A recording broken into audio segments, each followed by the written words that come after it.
Bonjour à tous, ici Manga Fan. On se retrouve aujourd'hui pour une nouvelle manga review. Aujourd'hui, je vous parle du tome 6 de Tant que nous serons ensemble, publié chez Akata. Tome 6 qui va voir des développements dans cette histoire interdite entre un frère et une sœur qui veulent se marier et avoir une famille. Ça reste weird à lire. Mais bon, on démarre avec 2 chapitres qui sont sur un autre personnage.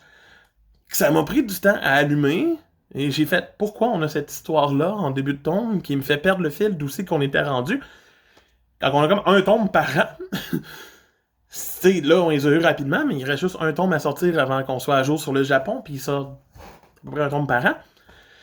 Fait que ça m'a mélangé un peu au début, mais c'est une belle relation entre une fille et son père, et qu'est-ce qui se passe entre eux autres. Tu sais, c'est vraiment cute.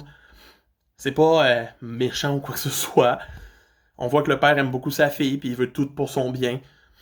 Puis elle va finir par le réaliser, fait que c'est bien fait. Mais après ça, on repasse sur Kei et Akira. Et là, on reprend du plaisir à découvrir la série. On va le voir tranquillement, pas vite, Kei va se rapprocher de plus en plus de l'artiste, qui est en cover ici. Je pense que c'est Emma, ou whatever son nom. Anna, c'est ça que je voulais dire. Mademoiselle Anna. Et il va finir par être surpris par le fils des pensionnaires d'où il habite, pendant qu'elle l'embrasse. Et le reste du tome va gérer cette situation-là où le fils des hébergeurs va se demander s'il l'avoue pas à Aki, parce qu'il l'aime, puis il veut faire en sorte qu'elle se sépare de Kei. Il va finir par y avouer à la fin du tome, dans un feu d'artifice. Elle fait comme si elle l'avait pas entendu. On va faire comme si de rien n'était. Mais Kei va finir par aller confronter Anna et découvrir que elle était en amour avec son frère, elle aussi, à une époque, mais il était pas vraiment son frère, c'était un faux frère. Il est mort, puis elle a pas pu le sauver, fait quand elle voit les yeux de Kei, elle pense à son frère un peu, fait que c'est juste pour ça.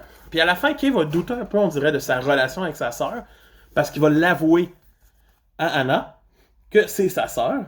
Et pour ça, j'ai fait, enfin, un des gros mystères de la série, à savoir si quelqu'un va le savoir, c'est fait.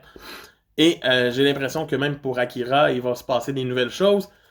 Et on va en apprendre plus dans le prochain tome, que j'ai vivement hâte de lire. Cette fin de tome-là m'a ravivé mon envie.